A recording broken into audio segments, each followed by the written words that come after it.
Hello, everyone, and welcome to the Final Descend podcast, presented by One Season Gear.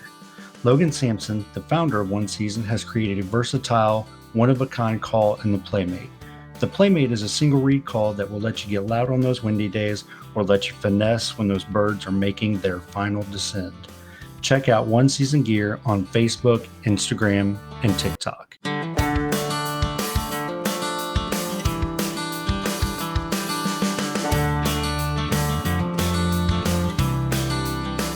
Hello, everyone, and welcome to another episode of the Final Descend podcast. Today, coming from the great state of Oklahoma, anybody on TikTok will know him as Pure Okie. Pure, how you doing today? I'm great, man. How are you? Doing good. Just excited to start this long weekend we got coming up. Thanksgiving's tomorrow, so of course I'm going to go stuff my face full of food and enjoy all of the turkey in hand. Yeah, absolutely. So for those of you that don't know him, I'm going to let him introduce himself and kind of talk a little bit about himself. So my name's Pure Okie. My real name is Brian. I'm from Claremore, Oklahoma. I started TikTok on a whim. My daughter had she had downloaded it and was playing on it, and she taught me a little bit about it, and I was just like, well, I'm just gonna make family videos, and I made one about my grandpa, and people, they went crazy. They were mad about that video, but a lot of them thought it was funny too. So yeah, TikTok's a funny app because it gives people a very opinionated platform to stand on, and if they don't like something, they are sure going to tell you about it. Oh man, that's a fact. So why don't you tell us a little bit about the inline spinners? I've seen you started a page and you've started making some inline spinners. Why don't you tell us a bit about that? Yep. So I started them on a whim also. I was tired of paying for rooster tails. That's my favorite lure. And, when I first started getting them, they're around 89 cents, so they're up to almost $4 now. And I was like, there's no way that I'm going to keep paying $4 just to lose these things. Because if you use an inline spinner, you're going to lose a lot of them. And, I started, I bought a mold. I was just going to make them for me. And I showed people on a live one time. I was like, look, I'm going to start making my own. And man, it took off from there. I had so many DMs saying, please make me one. So I was finally like, well, I'm going to start making them. Yeah, that's pretty awesome. The rooster tail, I think that's like everybody's like first lure that they start on. It's just something that you learn on. I mean, I caught so many fish over the years just on a rooster tail. And it kills me with the TikToks that you just out there, well, I only use crankbaits, and you're like, well, I just caught a limit on a losing rooster tail. Yep. It kills me. So yeah, I love them, man. I mean, growing up, we were poor, and if we didn't catch fish, we didn't eat. You know what I mean? So I learned to live on and die on that rooster tail. I mean, it'll feed you. It will feed you. That's for sure. I caught a lot of crappie and a lot of bass on rooster tails. Yep. So we were going to record a couple nights ago, but you had sent me a message, and your son had shot his first deer. Is that correct? That is correct. How did that go? It was just a spike. We had let 2 button bucks pass by. And I debated on whether I wanted to let him shoot one. I ultimately decided, no, we're going to let these live. I mean, it's the first time we've ever been hunting. So I was like, I just want him to shoot something. I don't care what it is. And finally there was a spike. It had one long antler on one side, and the other side, it was like, it was weird looking. It was gangly looking. And I was like, yeah, we're going to get him out of the gene pool. So I let him take that one. Yeah, that's definitely, though, a good deer for his first deer. Absolutely. That's something that's kind of gotten lost in the hunting community, I feel like. A lot of people think, if you're not shooting, 150, 160 inch deer, you're not doing anything. But, I grew up with, my grandpa, my uncles, my dad. Any deer was a great deer. I remember my dad telling me stories, back when he first started hunting. It was, if you saw a buck, you were doing something. He's like, and if you shot one, you were really doing something. He's like, there just wasn't really, there wasn't the quality of deer back then that there is now. And he said now he's like, people are passing up deer that I would have loved to kill back in the day. So. Yep, and they'll let you know about it too. Absolutely. Yeah, they why are you shooting that little thing? Oh man. Because I wanted to. Because I wanted to be in the freezer, that's why. I'm telling you, that's why I make a lot of the videos I make is I was going to stay away from hunting. And then once hunting came on, I saw all these people just talking trash to each other. And I was like, I'm going to start making fun of everyone. Forget this. I'm going to start, you know what I mean? If you're an egotistical hunter and you say my way is the only way, I'm probably going to end up making fun of you. Yeah. And that's what I find so funny. People think that their way is the only way. My way is the highway. If you're not doing it my way, then you're not doing it right. Yeah. And they're relentless about it too. You know what I mean? They'll bring in your family and start putting down your family. It's like, guys, calm down. Yeah, big time. I like to kind of fuel the fire too, kind of like you do, and just maybe feed the trolls a little bit and see where it goes from there. Yeah. But yeah, it's definitely a, how do you explain it? A dog eat dog world, I guess. Yeah. So.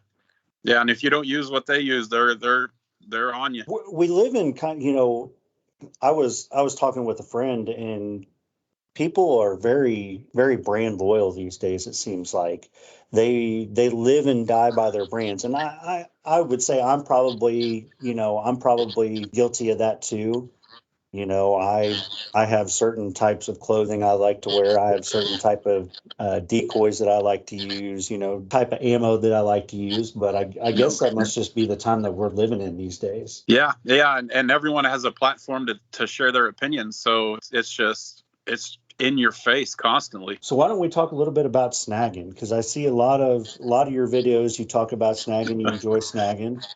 Me being from Missouri, we also have a snagging season as well. So I definitely enjoy snagging as well. So I was primarily, I fished the dams, but when we were growing up, paddlefish snagging wasn't a huge thing. I moved to Texas for a while. And whenever I came back home, I think it was in 2011-ish, my brother was snagging and catching these paddlefish. And, I'm catching my sand bass, white bass.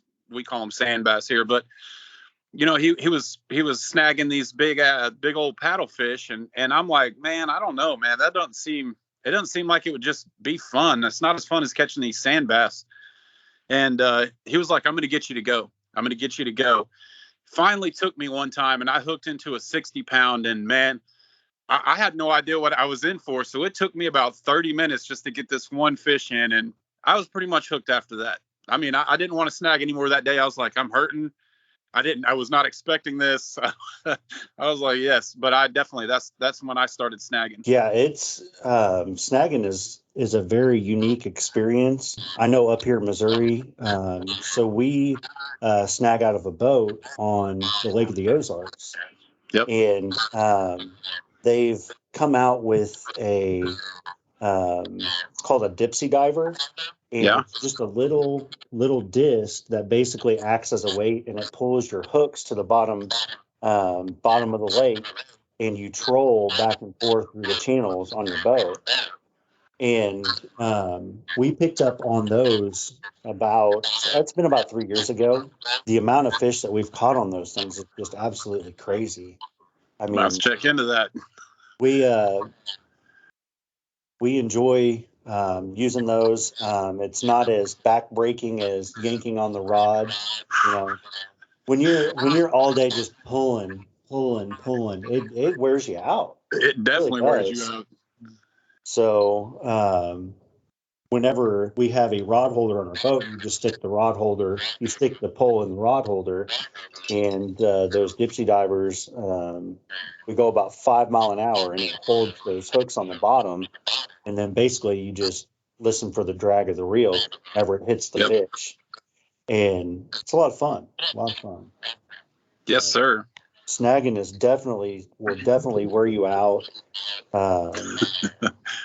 Man, it'll wear you out. It definitely will. I remember the first time I went snagging, I pulled and pulled and pulled all day, and finally caught a fish. And I was fighting this thing. I'm like, man, this has got to be an absolute monster. I pulled it up, and it was probably a 28, probably somewhere in the 28 to 35 pound range.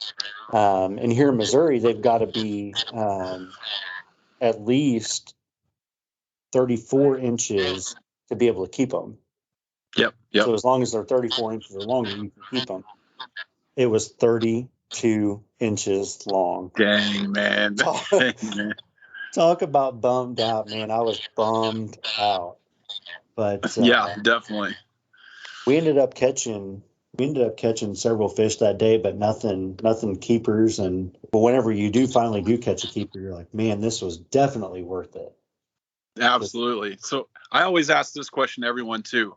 Do you have a special way that you cook them? Because I know I've tried some people, they just try to fry it, and I've tried to eat it, and I was like, no. So we generally deep fry it. I've tried it. I've also had it smoked as well. Smoked, I heard, is good. And it's really good. But we generally fry it. I will say it's not my absolute favorite fish to eat, but it's good. And how do you generally cook yours? So we cut them. They're thick when you fillet them off, and we cut them in manageable thin pieces, and then we grill them. I'll either put Cajun seasoning or lemon pepper seasoning, and that's how we do it. Okay, yeah, that's I enjoy. So we like to set trot lines and bank poles on the Missouri River. Yep. Because I live here in central Missouri, and we live about probably 45 minutes from the Missouri River, and we like to run that during the summer and catch flatheads and blue cats. Those are those are two of my absolute. Well, I would say if I had to rank fish that I wanted to eat, I would go crappie, flathead, blue cat, trout, because I do like some trout, and then I would throw spoonbill paddlefish in there in my top five. Yep. So crappie, definitely, absolutely crappie. That's a tie between crappie and walleye. So those are going to be my first two, but it's either or. It's a tie with them. Then sand bass, obviously, because I grew up on it. Flathead, definitely. I've never eaten blue cat. I've never even caught a blue cat. That's one of my bucket list fish, man. Yeah, they are definitely a very good fish to eat. You said you fish the dams a lot, right? Yes, sir. Do you do any catfishing any, or are you just mainly snagging or fishing for sand bass? Yeah, that's mainly what I do at the dam. The sand bass, hybrid, whatever. I need to get into some catfishing, man.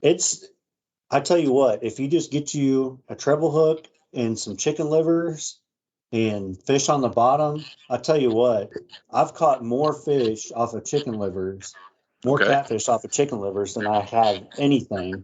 It's easy to get. You go to the grocery store, pick some up, and go out there. You just put it on your hook, toss it out on the bottom, and wait for them to hit. I mean, it's almost nothing surefire in fishing, but it's pretty close to it. Except them rooster tails, them are pretty surefire, man. Rooster tails are always surefire. So, do you like to bow hunt deer? Do you like to rifle hunt? How do you like to deer hunt? What's your preferred method? So I definitely prefer bow. I tore both my shoulders up when I was a police officer. So I can't pull a bow back anymore. I had this really, really awesome Hoyt back in 2011 before my accident, and I killed 3 deer with it, and it was probably the proudest moment of my life. And then I lose my shoulders, so now I kind of crossbow hunt now, crossbow and gun. Yeah, I prefer bow though. I remember seeing the videos of you talking about the crossbows, and well, you're not a real bow hunter if you don't. if you don't hunt with a compound bow. So I wanted to ask that question, and that's definitely a hot topic in the world of archery right now is crossbow versus compound bow, and I mean, Yeah. really, if you're able to get out there and sit in the stand and hunt, do whatever means possible to get out there and do it, because that's what's if it gets you out there, it gets you out there, and that's what people need to experience a sport, is whatever makes it possible. So Amen, man. That's my whole message too. Just get. It doesn't matter how you do it. Just go do it. that's right, and that's a lot of the problem these days with social media and whatnot is people dog on people for how they get out and do stuff, and that's not the way to do things. Who am I to put somebody down for how they go out and enjoy the outdoors? If Yep. that's what gets them out there and that's what causes them to enjoy it, that's what causes them to enjoy it. So Yeah, I agree 110%. so you said you said you used to be a police officer, right? Yes, sir. Um, what made you want to be a police officer? What took you to that line of work?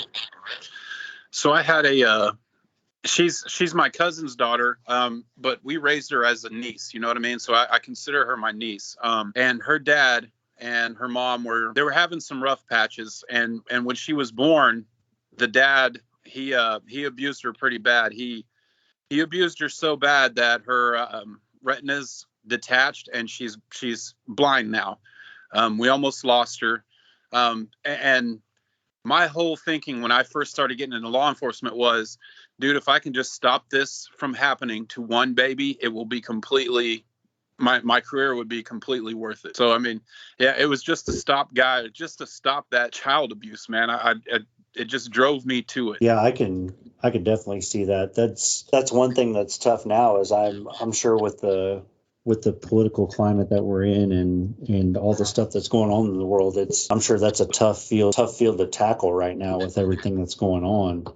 Yeah. I'm kind So of glad I got out when I did. so if you don't mind me asking, I can always cut this out if I need to. What you said you had an accident. What happened? So when I tore up my shoulders, it was just a pursuit. And the guys, we got them stopped finally, but they didn't want to get out of the car. They kind of wanted to fight us, and ended up we in the tussle. I had fallen over and tried to catch myself and tore my labrums in both shoulders. Ended up still wrestling the guy, get him cuffed up, and not even a week later, I was helping this old lady push her car. This this is the craziest thing, man.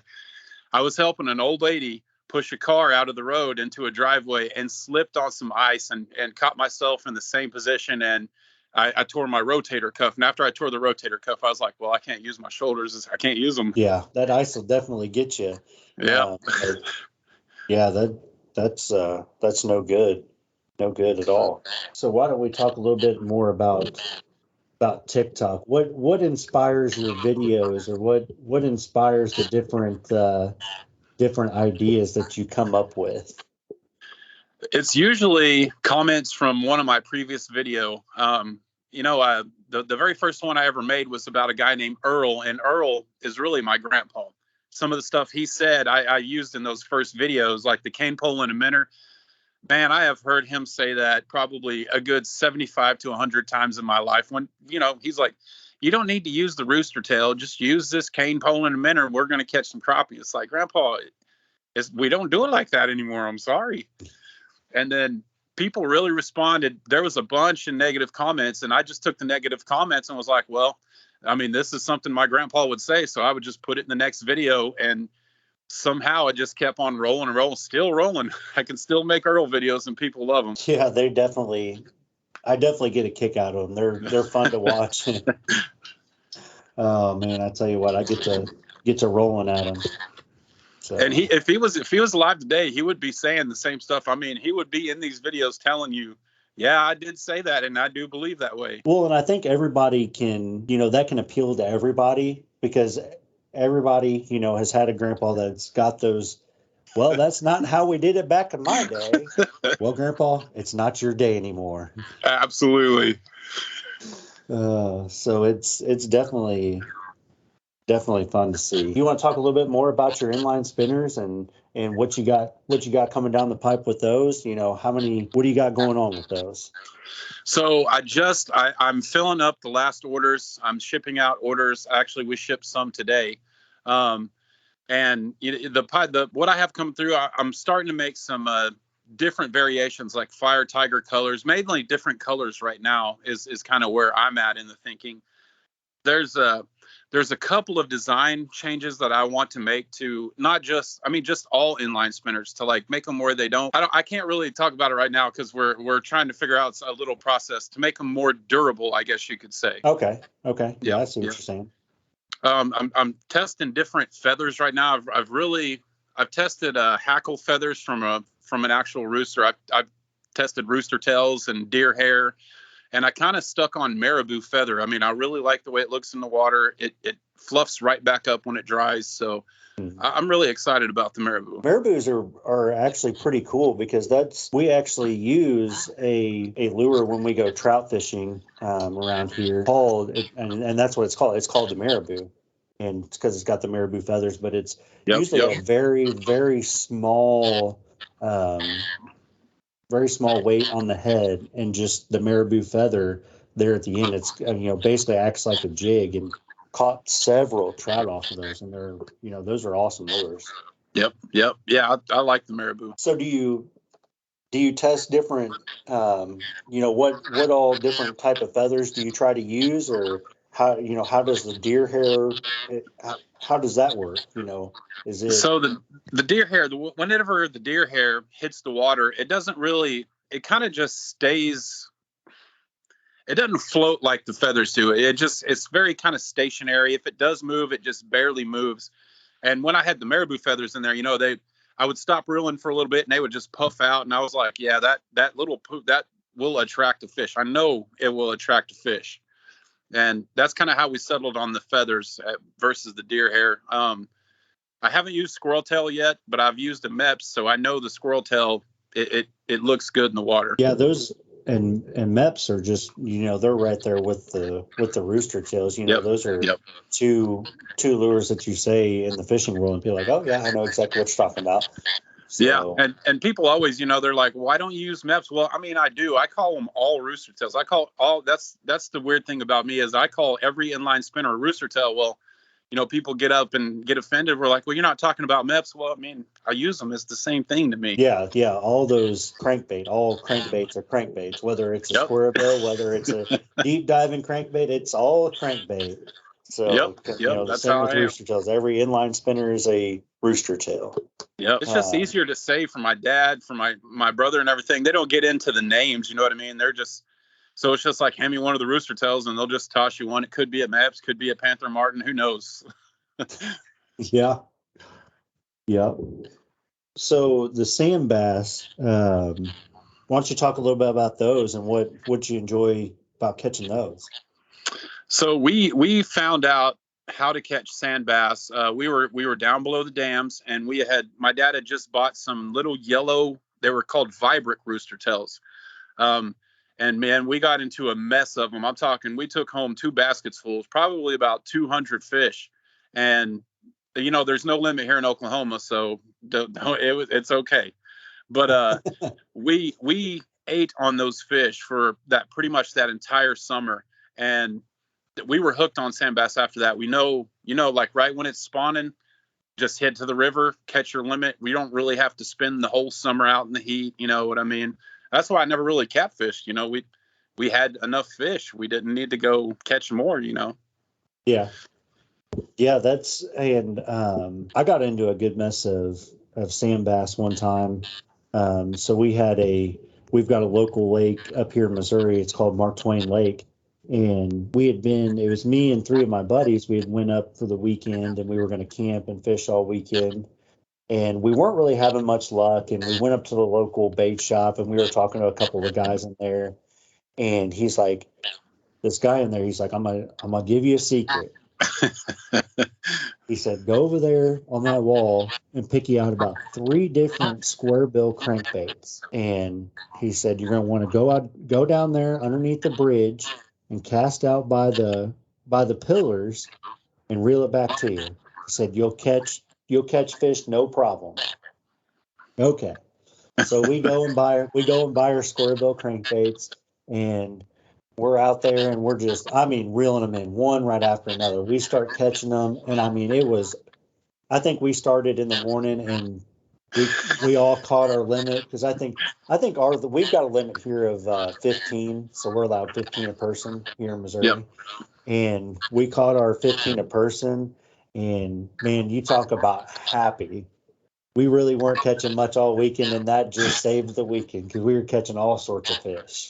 I mean, that's how you get addicted to them. You get into a school of them, and you're never. I wouldn't even think about a largemouth bass growing up. I'd be like, no way, I can go catch 15 right now. Yeah, and that's what, when I grew up fishing, fishing largemouth bass in farm ponds, and then I come across the crappie and come across the sand bass, and man, those things, they'll just eat it up. You just one right after another after another. I'm like, try to go back to largemouth bass fishing. You're like, this is kind of boring.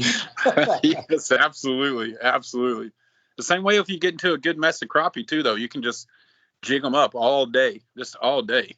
Yeah, yeah. If you find a school of them, you're just sitting there and pulling them out one right after another, and it's definitely fun stuff. Definitely fun stuff. Yes, So sir. I appreciate you coming on with me this evening. Yes, sir. I And appreciate you having me. Pure, thanks for coming on the Final Descend podcast. For everyone that listens, you can find the podcast on iTunes, Spotify, and Amazon Music.